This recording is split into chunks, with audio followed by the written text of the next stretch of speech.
let's find coterminal angles with degrees and radians, right? So the object of a coterminal angle is that you have a unit circle that corresponds to the sine and cosine graph. It repeats every 360 degrees or every 2 pi.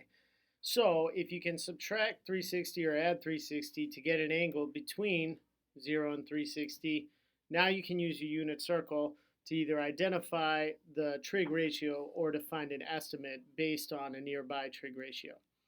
Okay, so with these first two, we're going to get these in between 0 and 360. Now, this one I got to subtract, right?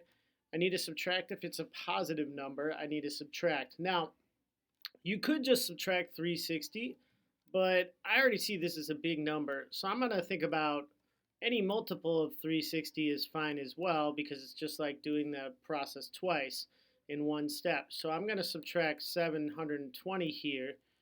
And now when I do that, I'm going to get 445, right? So that's still too big. That's not between 0 and 360. So I'm going to go ahead and subtract 360 one more time. And now I'm going to have 5, take from the 4, 3, 14 minus 6 is going to give me 85. Now I have my answer. 85 degrees is coterminal with 1165. Now obviously you couldn't use this. This is not an angle on the unit circle, but you could use a nearby angle like 90 degrees to get a close estimate of sine or cosine 85, depending on what you were looking for. Okay, next one.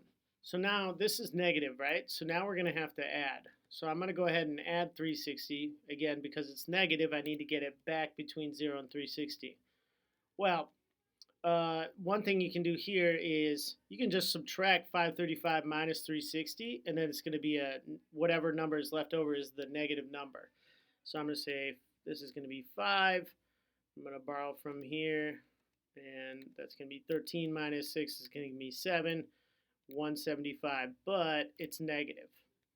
All right, now we need to go ahead and add 360 to this one more time. Now, quick trick, right? We could do it the opposite way. 360 minus 175 is the same as saying negative 175 plus 360, right? Those property of addition and subtraction is that, well, addition is that it's interchangeable.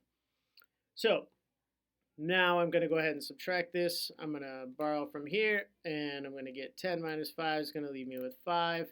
Borrow one more time. I got 185 degrees. So now I found my coterminal angle that is coterminal with 535 degrees. Okay, let's go over to radians. So when we're in radians, we got to either subtract 2 pi or add 2 pi. So if it's positive, we're going to subtract 2 pi. Now, subtracting 2 pi here, just think 2 times 6 is 12. So I'm actually going to subtract 12 pi minus 6, or over 6, sorry. 12 pi over 6, which is equivalent to 2 pi. So I'm going to go ahead and subtract that. That is going to get me to 17 pi over 6. And then 17 pi over 6, I got to go one more time. And I'm going to subtract 12 pi over 6 again. And that's going to leave me with 5 pi over 6. And now I'm done. Okay, remember that, you can think about, is 17 the right number or is it too large? Well, 12 pi over 6 is 2 pi, so it has to be less than that, right? And that's how I know that 5 pi over 6 is my number. And so now I have my coterminal angle and I'm done with this one. Okay, now we're going to add. And again, you just multiply by the denominator. If you need to write this as a fraction, you have 6 pi over 3, right? So I'm going to go ahead and add 6 pi over 3. And that's going to give me negative 7 pi over 3. Well, that's not good enough.